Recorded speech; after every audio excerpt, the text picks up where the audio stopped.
The KXAN News Podcast is sponsored by Shelf Genie. A jury finds an Army sergeant guilty of murdering a Black Lives Matter protester. How the governor now says he plans to help him. Another cloudy day in Central Texas. We'll show you whether we get any sunshine for Easter Sunday and our next chance for rain. Hi, everyone. Thank you for joining us. I'm Mike Rush. Just one day after Army Sergeant Daniel Perry was found guilty of murdering a Black Lives Matter protester in Austin, Governor Greg Abbott says he has started the process to pardon him. In a tweet posted this afternoon, the governor wrote, "Texas has one of the strongest stand-your-ground laws of self-defense that cannot be nullified by a jury or a progressive district attorney." Now, in Texas, the governor can only pardon someone on a recommendation from the Board of Pardons and Paroles. Abbott says he has requested the board consider a pardon recommendation for Perry and instructed the board to expedite its reviews. The jury found Perry guilty yesterday of murdering protester Garrett Foster in 2020. Jayla Washington sat down with someone with experience in this process who shares his thoughts on how the case played out in court. I am here with Mr. Rick Kofer. He is a criminal defense attorney, and he is the former assistant district attorney for Travis County. Lots to talk about after that verdict came out. Were you shocked to hear that the jury found Daniel Perry guilty of murder? I wasn't shocked, but I was surprised. This is a type of case that had a strong defense claim. A group of protesters surrounded Mr. Perry's vehicle. He was surprised. Someone with an AK-47 approached his vehicle. Those are generally facts that, in my experience, a Travis County jury is going to associate with self-defense. What are your thoughts on, I guess, the strongest evidence that the state presented that essentially was able to persuade jurors to find Perry guilty? Social media, social media, social media. The district attorney was able to present posts made by Mr. Perry related to his desire to engage violently with protesters. In my experience, jurors believe text messages, they believe written statements, and they believe social media posts because they represent what they're really thinking. Most likely, what was behind this guilty verdict was that the Travis County jury felt that his social media messages showed that he went into this encounter with a potential intent to cause harm and not defend himself. Talk to me about what could happen next. An appeal is not likely to be successful. People think an appeal is basically a do-over or a second chance. That's not the case. The appellate courts review trials for reversible error, for violations of due process or ineffective assistance of counsel. Based on my viewing of the trial, that's likely not the situation. In a murder case like this, there is no winning. There is loss, there is grief, there is sadness. The family of Garrett Foster hopefully will have some solace and some grace from this verdict. And I hope that Mr. Perry's family can find peace as well. Rick Kofer, criminal defense attorney, sitting down with me today. Thank you so much for your time, sir. I appreciate it. Yeah, my pleasure. Perry's sentencing date has not yet been set. Catch up on all of the details regarding Perry's trial on KXAN.com. First warning weather with meteorologist Nick Bannon. We started off the weekend with a lot of clouds, but I've moved our Austonian camera looking due west now, and you can see this sliver of sunshine. That is the cloudiness trying to break apart in the western metro. I think we're running out of time, though, with sunset on the way. We may not get much sun, if any, in the metro or our eastern counties. But look at Granite Shoals. It's a beautiful end to your Saturday afternoon there, where we're actually a few degrees warmer at 66. We even have some 70s in parts of the hill country where you've seen the sun. But in the metro and our eastern counties under the clouds, it is cooler in the 60s. Still, we're all warmer than yesterday by about 10 to, in some places, almost 20 degrees. And this warming trend will continue. On clouds and radar, you could see basically right along the western borders of Williamson, Travis, and Hayes counties is where the back end of the clouds are. But as I mentioned, about an hour and a bit until sunset. May not see much clearing here by then. So mostly cloudy for the metro and our eastern counties at 7, even though the hill country ends the day with sunshine. 9 and 11 o'clock, partly cloudy as we drop into the 50s. Coming up in first warning weather, we'll give you that Easter Sunday forecast, including a tricky rain forecast to start the work week with more warmth to come. Thanks, Nick. We'll see you in a bit. Texas A&M researchers are getting closer to figuring out a disease that has stumped scientists for decades. Chronic kidney disease typically affects people who are older. But in the late 1990s, researchers discovered healthy young men working in agriculture in Central America were developing it. The researchers found the agricultural chemical paraquat does play a part in kidney disease pathology, but there are still other factors that could contribute. So really finding the cause and a way to prevent it is the way we're going to preserve life and health in these individuals in this region of the world. Chronic kidney disease is so pervasive in Central American countries that it is now the leading cause of death in that region.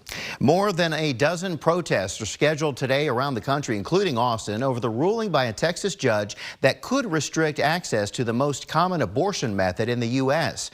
Demonstrators with the group Rise Up for Abortion Rights met at the Capitol this evening and then marched to the Federal Plaza. They're protesting the decision by a federal judge in Amarillo ordering a hold on the FDA's approval of the abortion pill mifepristone. The judge found the FDA's original approval 20 years ago violated regulations and that the drug poses a threat to users.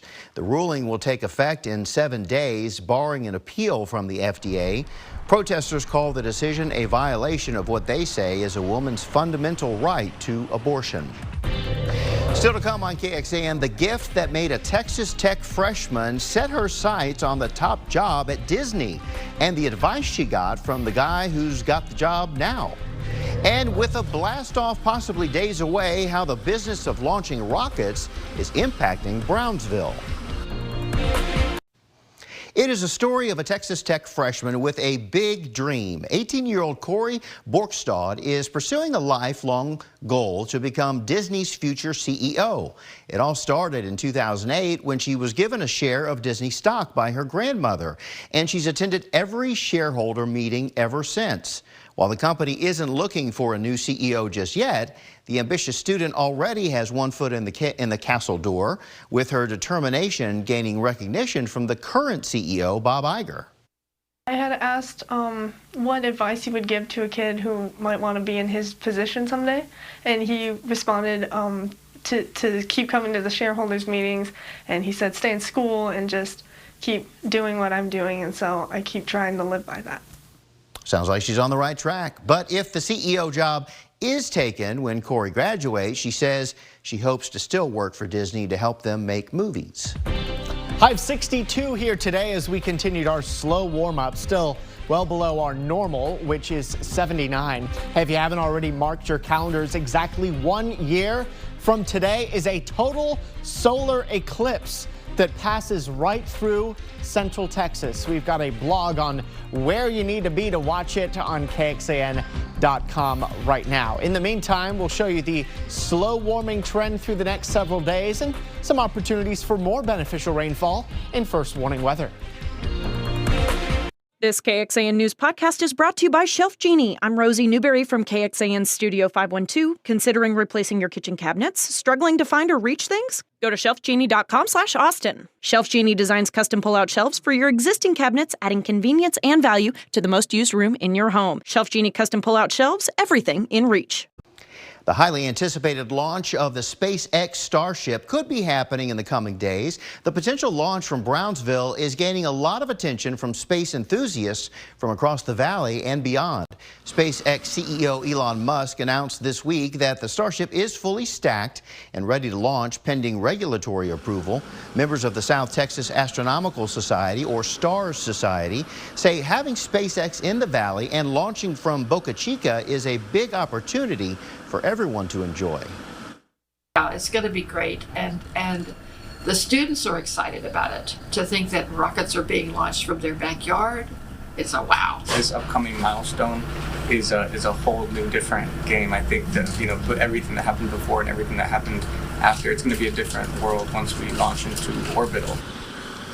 Members of the STARS Society say the facility and test launches help boost the local economy because people travel to the region for a chance to witness history. First Warning Weather with meteorologist Nick Bannon. All right, still gray for most of us now, including in Georgetown from our Ewald Kubota camera there, where we're right now at 61 degrees.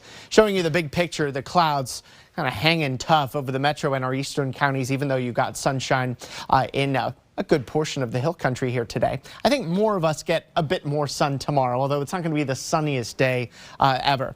What is a little difficult to see is an upper level low to the north of us spinning over Colorado right now. That's actually going to be dropping south as we head into Monday, bringing us a chance of some rain. In the meantime, we've got your Easter forecast here, and I expect that clouds thicken up through the night. For those of you that saw any clearing at all, you'll lose the clearing here tonight. And then we start your Sunday morning rather cloudy. There's a low chance for a couple of sprinkles or a little bit of drizzle. In general, I think it's just going to be clouds. But then, cautiously optimistic, some breaks of sun develop as we head into your Easter Sunday afternoon, and that should help give temperatures a little bit of a boost after being in the 60s and even 50s here the last few days. We'll climb back into the 70s we expect for most areas tomorrow. More clouds come back as we head into Monday morning.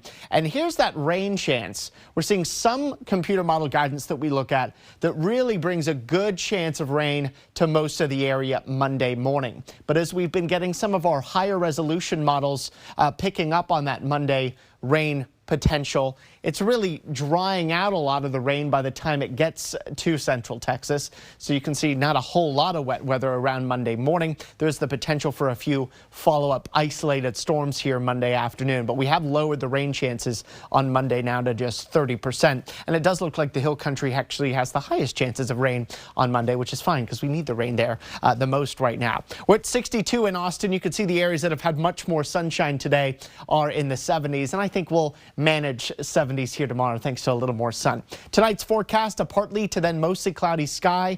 Overnight lows drop down to 56. It's another great night to open up the windows just a little bit, let that fresh air in your home before temperatures start to get too hot and eventually humid to do that. Here's how your Easter looks. A gray start, 57 at 8. Still mostly cloudy at noon and 64. And there's your mix of sun and clouds in the afternoon with a high approaching 72 here tomorrow. And then temperatures keep warming, mid-70s Monday, Tuesday, upper 70s Wednesday, and then the 80s return by Thursday and beyond and into next weekend. At least we're not dealing with a ton of humidity coming our way too.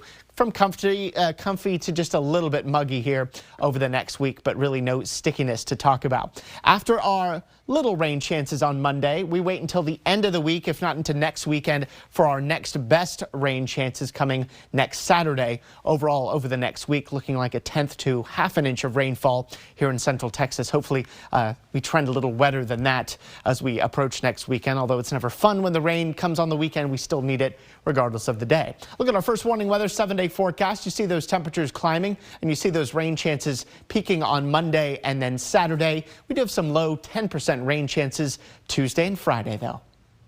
This is KXAN Sports, brought to you by Thomas J. Henry. Season is almost over for the San Antonio Spurs. They wrapped up their swing in Austin today, playing their final designated home game at the Moody Center. Greg Popovich in the house talking to a very special guest. That's Hall of Fame inductee and former Spurs guard Tony Parker. Spurs trying to play spoiler to the Minnesota Timberwolves, who needed to win to keep their play in. Hopes alive. First quarter, Trey Jones. Tough bucket right there to tie the game up at 30. He had a great day for the Spurs. Then Keita Bates-Diop off the miss, rebound and dunk. That would tie the game up at 39, but then Minnesota would open it up here in the second quarter. Karl Anthony Towns, they call him Cat. The big cat drains a three-pointer to put the T-Wolves up by 6. Then after a Mike Conley miss, Anthony Edwards, who scored 33, he's going to pass it off to Jaden McDaniels for the three-pointer in the corner. And the Timberwolves go up by 19. Spurs still down big here, but they're scrapping. Trey Jones off the miss. Timberwolves seem to have recovered, but Trey Jones sneaks in there, gets it back, and scores. Mike Conley, the three-pointer, yeah, he's still playing, by the way, drains it. Minnesota up by 23, wouldn't look back. Spurs lose their final home game, 151-131. They split their Spurs in Austin swing at the Moody Center. You know, obviously people enjoy it. It's great to see the place packed like that. You know, it's a great town, so hopefully we'll be doing it more. Winning is most important to me, and I hate losing and hate not being able to be in a position to compete in the postseason this year. But personally, I feel like I'm in a good position right now and made a lot of strides this year. Yep, Spurs definitely not making the playoffs this year. 20 wins so far there. So San Antonio trying to get things going one last time. They've got one last regular season game before they head to the offseason. All right, MLS Austin FC returns to action tonight in LA to take on LAFC. We've got the club's thoughts on tonight's match when sports continues after this. Keep it here. Austin FC returns to action tonight in the City of Angels to face a foe who they have plenty of history with. Last time Austin FC walked off the field after playing LAFC, their season was over in the Western Conference Final when they fell 3-0. Once again, LAFC is near the top of the standings in the West, currently sitting in third place, even though they have 2 ties. LAFC has not yet felt the sting of a loss this year. Austin FC hoping to be the first club to do that. Also brings some good fortune on their side, which has not exactly been abundant so far this season. They're one of the most successful team and toughest teams in the league. So for sure we have to put the best performance to get points there. Especially with them being the team that knocked us out last year, it's definitely has a little more edge to it, a little more important. But we're still going to go out there, put out our best performances, and hopefully we can get the 3 points on the road. 6:30 start. Austin FC's home Q2 Stadium hosted the U.S. women's national team's friendly against Ireland. It had all the awesome pageantry fitting for an international match. 37th minute, USA getting to work here. Emily Fox's goal puts them on the board. That's her first international goal as the member of the U.S. women's national team. Then in the 80th minute, Lindsey Horan's goal on the PK makes it 2-0 USA. They win by that score. Another fine performance on the pitch at Q2 Stadium. The U.S. and Ireland will meet again on Tuesday in St. Louis. UT baseball lost to Kansas State 6-5. Series finale is tomorrow at 1 o'clock at the Dish. And UT softball completed the sweep of Iowa State, knocking off the Cyclones 9-1. Finally, the third round of the Masters suspended due to weather again. Brooks Koepka still in first place. All right, Jonathan. And happy birthday. That's right. It's not my birthday. Well, it's his birthday. It's his birthday. Yeah, that's right. One of us. I thought he was looking at me. Well, yeah. Well, yes. He's got one this year, too. We are twins. Yeah, I have one this year as well. You're right about that. Funny about that. We lost our time for weather. Well, happy birthday to you. It was worth it. Right. Have a great night, everybody. We'll see you back here at 10 o'clock. Take care. My 20 was